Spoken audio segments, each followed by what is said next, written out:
What is going on? What is going on, everyone?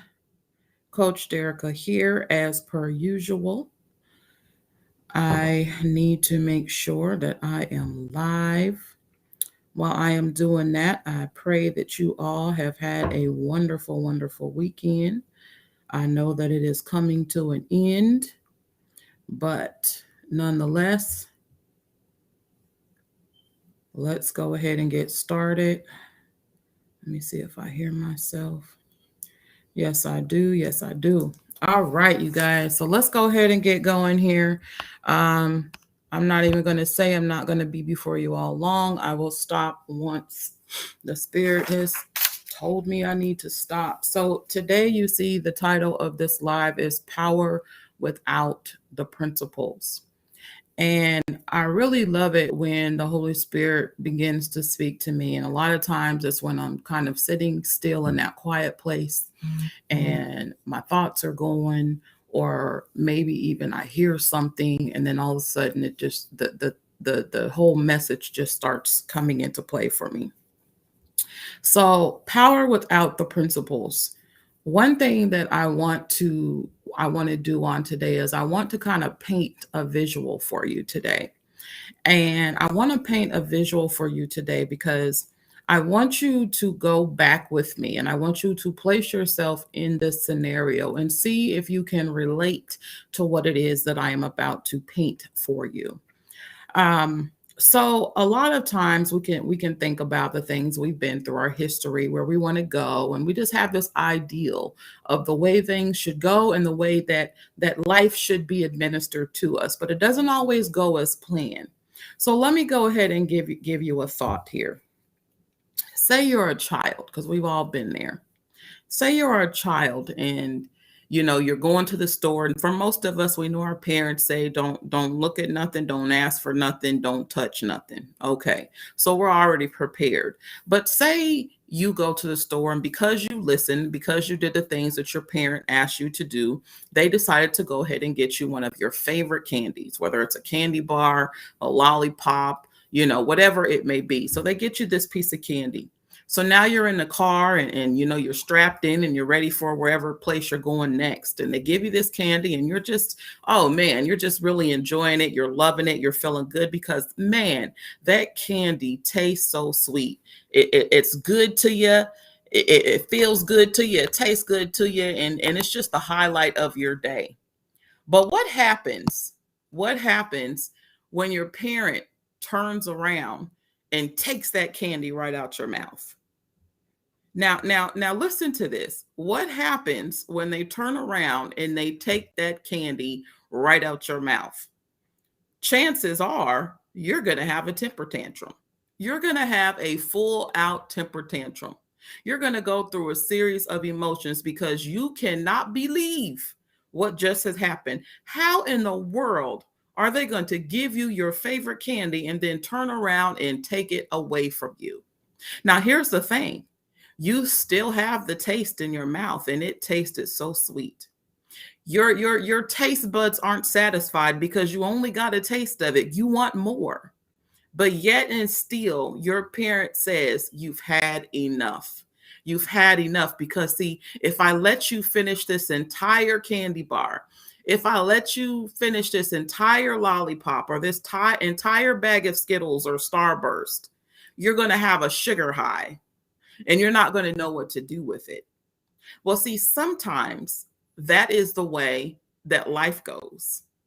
And when I began to think about this, I kind of chuckled and I was kind of tickled because that is one of the things that God has done in my life. I don't know if you can relate, but that's one of the things that God has done in my life. But one of the things that I have recognized in my growth on this journey that I'm on and in my maturity, and not just knowledge, but also in wisdom, is that part of the process is necessary for the fine tuning. See, I've always known that there was a power within me. I always knew that. Even from a young age, I always had a desire for greatness. I always had a desire to just do great things. I just always felt that. And that, of course, was the spirit that was within me. But because of life lessons, because of life struggles, because of life's turmoils and life's trials and life's tests, I really did not get a chance throughout my young adult life to be able to act out on those things. Because, see, the problem was that I had the power, but I didn't have the principles. I had the power, but I didn't have the principles. Maybe you can relate. And so, because of the fact that I had the power, but I didn't have the principles, there was a lot of situations that came my way that I didn't really know how to deal with. I didn't really know how to feel. So when I would get different tastes of certain things, and then all of a sudden it would go away, I wasn't sure how to take it. I wasn't sure how to rebound. I wasn't sure how to recover. And so in that process, it began to make me feel as if I was getting beat down, as if I was getting beat up. And one thing for sure I used to wonder in my life was, how in the world can this person over here be doing the exact same thing that I am? The exact same thing, and stuff just come to them, boom, boom, boom, boom, boom. But over here, I got to put in a little grease. I got to put in a little bit extra work. I got to put in a little bit of extra time. And as I begin to really dive into and desire to really true relationship with God, when I begin to desire to have true healing, when I begin to desire to have true change, when I begin to desire to have true abundance, and no longer surface deep, no longer things that could not penetrate my heart, no longer things that could not penetrate my soul, no longer things that were from the kingdom that was attached to my kingdom purpose, I begin to realize that there are certain lessons that need to be learned where I am going. And if I am not willing to allow God to fine tune me and put me under a little bit of pressure and put me under a little bit of heat and put me in a little bit of a ditch, then how in the world am I going to be prepared for the things that people are going to have to deal with when they're searching for someone to give them the blueprint on how to survive? And so it was at that point that I began to understand I need to develop myself I need to develop myself in the faith of God. I need to develop myself and allow God to show me what it really looks like. Because, see, I felt, or let me say this, what it really feels like, because I felt like I knew what it looked like, but I didn't really know what it felt like. So God had to show me what true faith felt like, because faith it does feel some way, and I did not really understand that until I began to feel it, until it was required for me to use it, until it was required for me to walk in it, until it was required for me to live it, to breathe it, to be it. And so when you get to the point where you become the epitome of what faith really looks like, it's going to kind of be a disconnect. It's going to kind of be a struggle, because I used to think that as long as I did the things that I was supposed to do, as long as I said the things that I was supposed to say, as long as I went the places that I was supposed to go, that was what faith is. As long as I did something, then they called on God. God, bless this, support me, do all these things, God. I thought that is what faith is. But faith, that's not what faith is. What I had to understand is that first I need to call on God. First, I need to believe that it's already done. First, I have to believe in his word, the principle of what his word says, and then I act. And the thing is that I had it in reverse. I had it backwards. I would act and then I would call on God. And so for so many years, I really did it the wrong way. And so I had the power, but I didn't have the principle. How did I start getting the principle? Well, number one, I had to understand that I don't need to throw a temper tantrum. I don't need to get upset because God gives you a whole lot of stuff, and then all of a sudden you feel like you don't have it anymore. Maybe if I have a paradigm shift, maybe if I take God literal, maybe if I understand that his word is really truth and truth is his word, word, then maybe I understand that God is showing me you're not quite ready yet. You're not quite ready yet. I gave you a taste of what it's going to be like.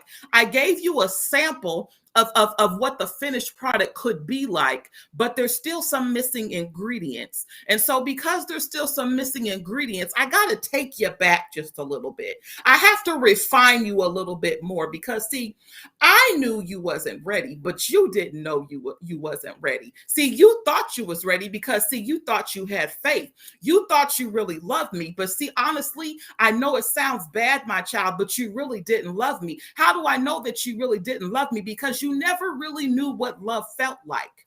And so, because of the fact that I never really knew what love felt like, and I never really knew what love looked like, yeah, sure, I love my children, I love my parents, but we're talking about, but that's just natural love. That's just a given love. We're talking about a love that I don't even have to have. It's a choice. I choose to love God, and I choose to allow him into my life because, see, he's never going to interfere with our will. He's never going to try to force us to obey. But once we say, God, I believe you, I trust in your word, show me the way, show me what love looks like.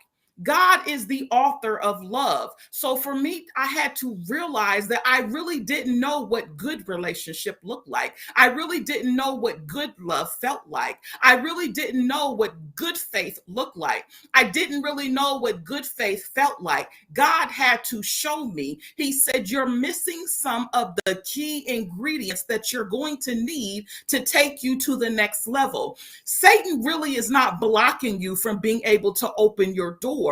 It's some things that you still need to complete. It's some lessons that you still need to learn before God allows you to be able to turn the handle on that door. Because, see, God is on the other side of that door and he's holding that handle. But it seems like that door is locked because there's still some things that he needs you to get. There's still some things that he needs to plant on the inside of you. Because when it's planted on the inside of you, can't no one or nothing take it away from you. It becomes to a point where you say, don't ever put me in the position to choose between you and God because you'll lose every time. And see, for me, that wasn't a statement that I really felt. That was a statement I could say, but it wasn't a statement that I really felt. Because when God brought the pressure on, or shall I say, when he allowed the pressure to come into my life, I was looking to myself for an answer. I was looking to the world for an answer. I was looking to a book for the answer. I was looking to man for the answer. I was looking to some act for an answer, something I needed to do, something I needed to control. I was looking to myself for the answer. So God said, that's one of the missing ingredients. I need you to not just look like you surrender, but I need you to feel surrender. And so now that I'm in a point now where I can sit and tell you, I feel the faith. I don't just look like I have faith. I feel the faith. That thing is a feeling that you cannot replace. And so it doesn't matter who comes your way. It doesn't matter what comes your way. You can simply tell them, do not ever put me in the position to choose between you and my God, because you will lose every time. And so then when I got to the point where I understood it's not about people, it's not about things, it's not about places, it's really about God. And so, see, I had the power, but I didn't have the principle. Do you have the power? Do you know that you was created for better? Do you know that you was created for greatness? But see, the enemy tries to make you think that you can't do it without them. The enemy tries to make you think that you can't do it this way, that you can't do it that way. The enemy tries to make you think because this person over here is doing the same thing and they winning, but even though your word says you're not a respecter of person, the enemy will try to twist that thing and make you feel like it's not for you. And the problem is that if you've never had a taste of the candy, if you've never had a taste of the greatness, then sometimes you won't realize that you actually are missing some key ingredients. It's not a finished a product yet. It still needs to go in the fire just a little bit. And so what ended up happening for me is that instead of me throwing a temper tantrum, I begin to learn grace. I begin to experience grace. I begin to understand, okay, God. So there's some things that that need to be applied in my life. There's some things that need to be developed in my life, because see, what I had to understand is that I really didn't love God the way I thought I did. I really didn't love God the way I thought I did, because I didn't even know what that looked like. I didn't even know what that felt like. So God had to show me, and he had to remove all things that was in tangible reach for me. He had to remove those things for me to be able to understand what love really looks like. And so then you begin to understand the only person that I need to depend on, the only thing, the only being, the only one that I need to depend on is God. That is where my help comes from. That's where my answers come from. That's where everything comes from. And so a lot of times I used to wonder, why is it that I see so many people that are billionaires and multi-millionaires, but you see them committing suicide. You see them miserable. You see them overweight. You see them just absolutely not happy with themselves. It's because of the fact that they did it in reverse. They applied the principles, but they didn't have the power. And so I had to understand I had the power, but I wasn't applying the principles. So what if I said, okay, God, so your word says that you know the plans that you have for me, okay? Plans to prosper me, plans to not harm me, plans to give me hope and a future. So what if I did the opposite of what they did? So they applied the principles. Okay, they got the principles, but they didn't have the power. But I know I have the power because you gave it to me. I know I have the power, but what if I added the principles and mix it up with the power? What would happen then? And so, see, the thing is that we live in such a microwave society, a society of instant gratification, that we don't want to wait on anything, that we think that if it don't come quick, then it ain't for us. It's time for us to move on to the next thing. But what if we actually begin to really and truly trust God in his word and understand that principles actually protect our life? Principles are placed in our life for a reason. It's to guide us, it's to instruct us, it's to steer us in the right direction. Let me tell you something. The enemy can only hold you where you don't have wisdom and knowledge. The enemy can only hold you where you are ignorant. Where you are ignorant. And what I discovered is that I was ignorant with the principles. I knew it, but I didn't feel it. I heard it, but I didn't act on it.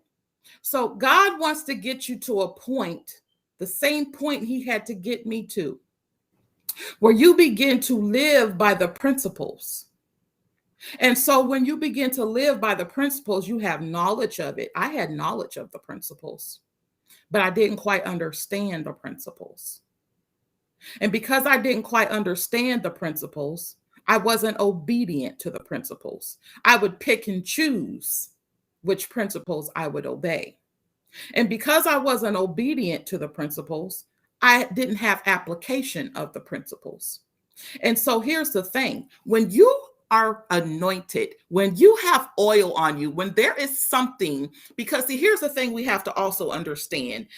We are here for a reason. Each and every one of us has something that we have an assignment. We have something that we are supposed to do before God calls us home. And so if you are still here, that means that you have not completed your assignment.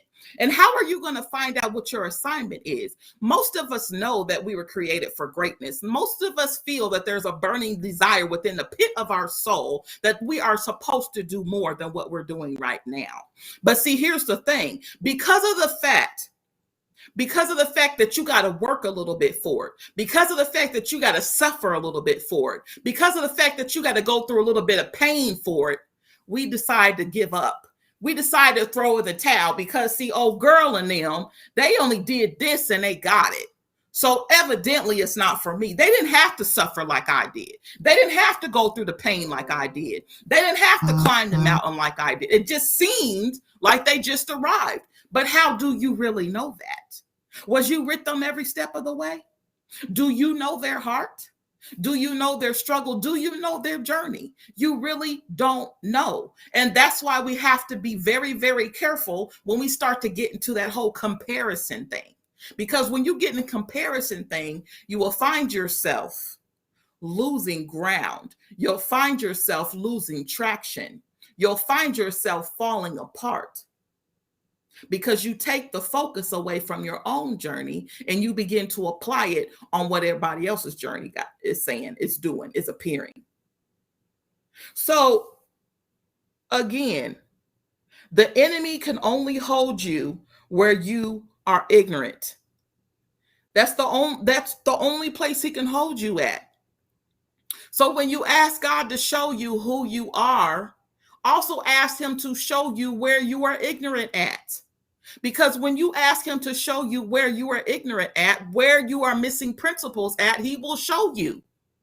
He will show you. But the problem is that when he begins to show us, we don't like what we see, so we run from it. We don't accept it, we reject it. And when you begin to reject his principles, you reject his love. When you begin to reject his love, you reject yourself. You reject yourself. Because at the end of the day, how are you going to hate the person that created you? And I say person, but we know God is not a person. How are you going to reject the person that created you? Rejecting your creator is rejecting what he created. Rejecting your creator is rejecting what he created. So then I begin to make it my mission to study in the areas that I was ignorant. And see, that takes a certain amount of humility. That takes a certain amount of letting go of your ego, letting go of your pride, letting go of your arrogance, is to truly sit and admit there are areas where I am ignorant, God. There are areas where I need you to refine me. There are areas where I need you to develop me. See, parents are supposed to restrict you from certain things to protect you. Parents are supposed to prepare you for certain things that will develop you. So yes, if you've never had anything, if you've never been restricted from anything, if you've never had to work for anything, then how are you going to recognize something good when it comes? Because you feel entitled to it. And see, there's a generation of people who have this spirit of entitlement. They don't want to work for it. They don't want to suffer for it. They don't want to sacrifice anything for it. They just want it. Just give it to me, God. But I ain't gonna give you nothing in return. Why? Because I don't have time. That's the generation that I'm seeing more and more and more today. But what you have to understand, and I'm not speaking to everybody, I'm speaking to who I'm speaking to. It may be that you got to suffer for it. It may be that you got to go through a little bit of pain for it. It may be that you got to wait a little bit for it. God may have given you a taste, but it was just a taste test, just to show you that there's still more work to do. Because see, you have to understand something. You may very well be a weapon of mass destruction. And see, here's the thing. If you are not taught when to use that weapon, if you are not taught how to put that weapon together, if you are not taught how to load that weapon correctly, if you are not taught how to aim that weapon, if you are not taught when to apply that weapon, if you are not taught how to pull the trigger, you could very well do damage of insurmountable quantities. So because of the fact that you are a weapon of mass destruction, you have to be fine-tuned. You have to go through the fire a little bit. You have to go through the pressure a little bit, because see, you can't just be popping off just to anybody and everybody. You've got to learn how to walk with grace. You have to learn how to give grace. You have to learn how to accept grace. You have to learn how to use your weapon correctly. Not everybody is a weapon. Everybody has their different gifts, their different challenges, their different purposes. But some of you guys are a weapon. I'm going to tell you how you know if you're a weapon. Have you been through things that you know other people that have gone through those same type of things and no longer with us, but somehow you survived? Have you had people do things to you that were downright dirty? And you know other people that have experienced that same thing and didn't recover? Have you been fighting and fighting and fighting for your name, for your life, for your safety, for your mental well-being, your emotional well-being, your physical well-being? And you know people that have gone through the same type of thing and again have completely checked out and no longer with us? Chances are, if you could answer yes to any of those questions, you are a weapon. You are a weapon that God is going to use to save a lot of souls, to break generational curses, to break the chains of bondage, to end oppression of the mind, to end oppression of the spirit, to end oppression of the heart, to end oppression of the body. You are probably that one that's going to show people how to leave an inheritance for your children's children.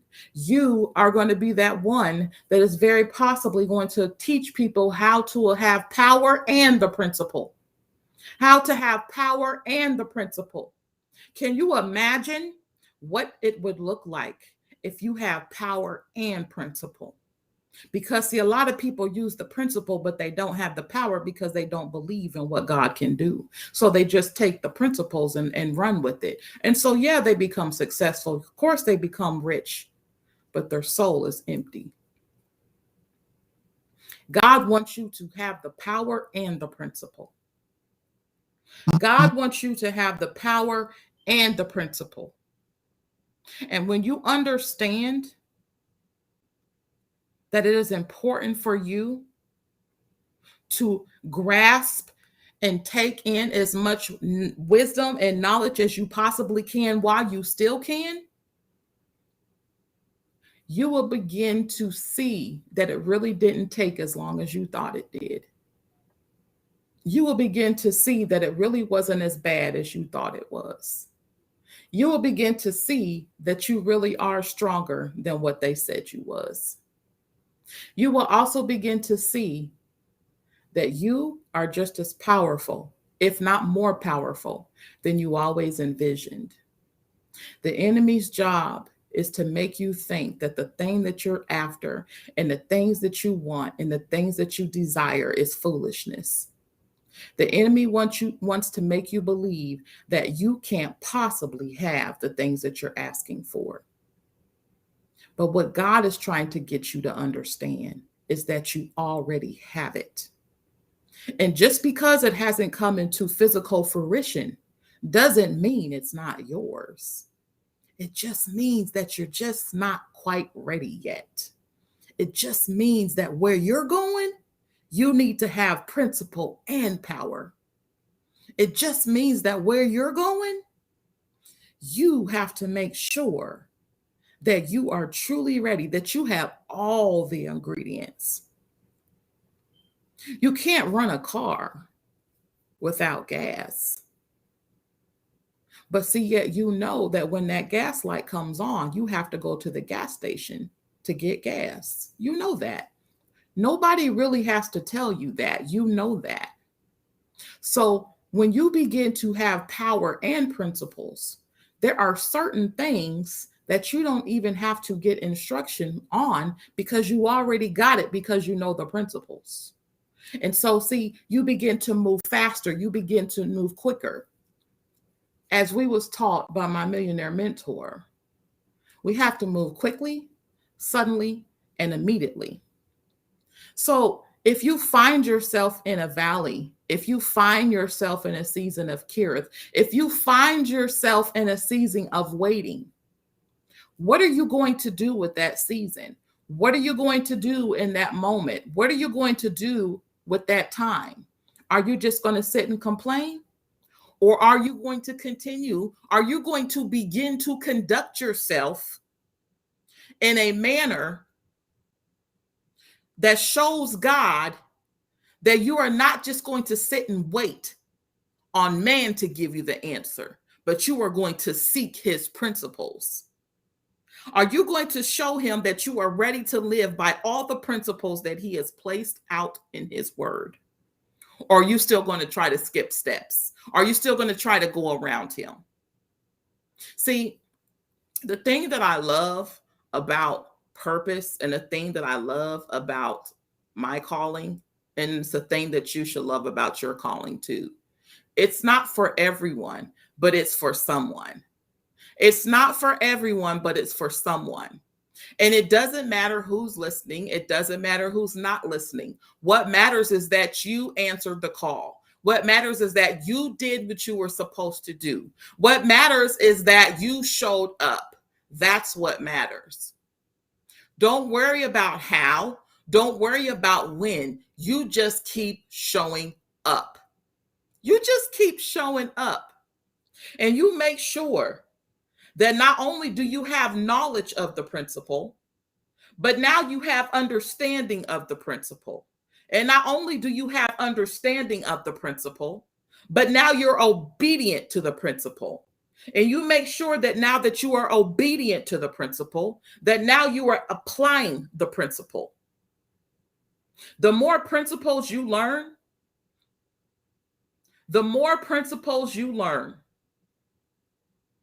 the less you have to stop and consult God about what you're supposed to do, because some things you just already know what to do because you have the principles instilled in you. He's already told you what you need to do. He's already given you the answer. He's already given you the instruction. So therefore, you don't have to waste time. You don't have to waste a prayer begging and pleading for God to give you an answer to something that he's already given you the answer to.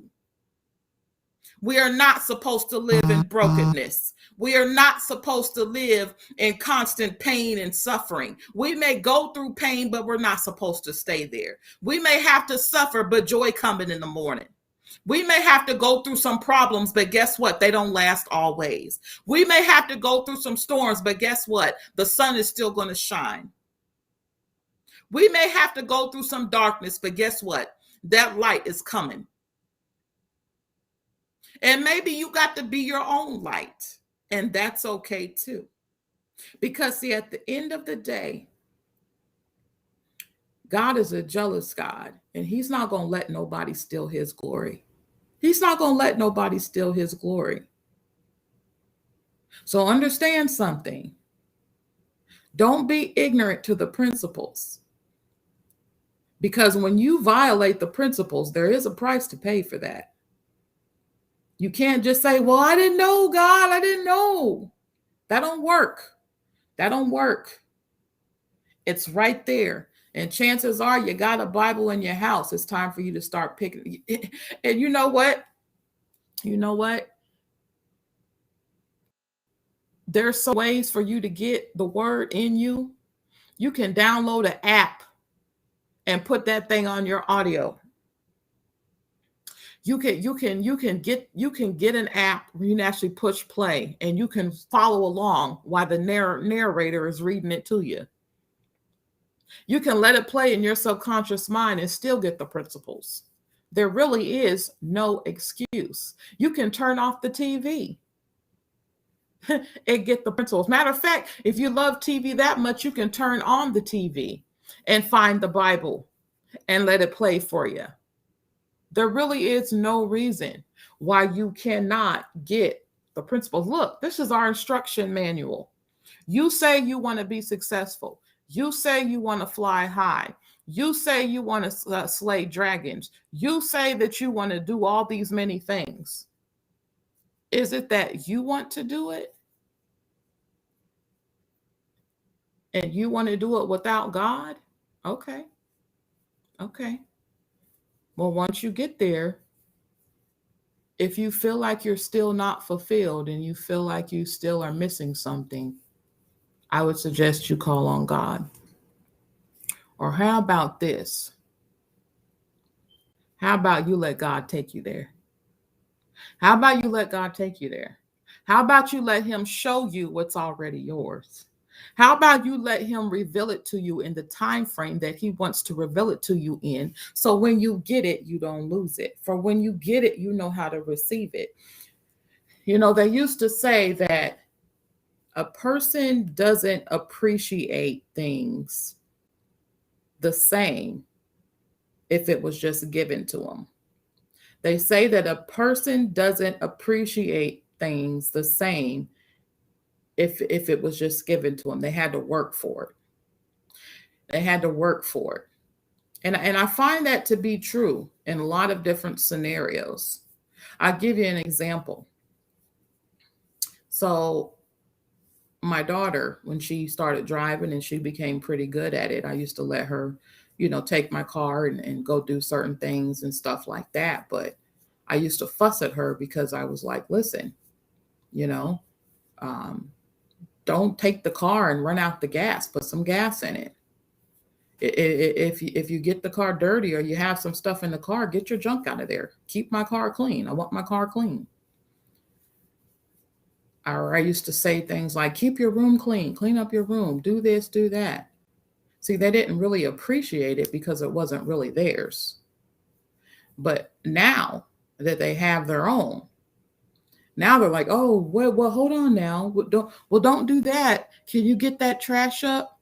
Oh, your car's looking pretty clean. How'd that happen? Because see, when you was driving my car, it was a cotton picking mess. But now, oh, well, I gotta take care of it. I don't want my stuff looking junky. You don't say. You don't say. Don't be scared to put in some work.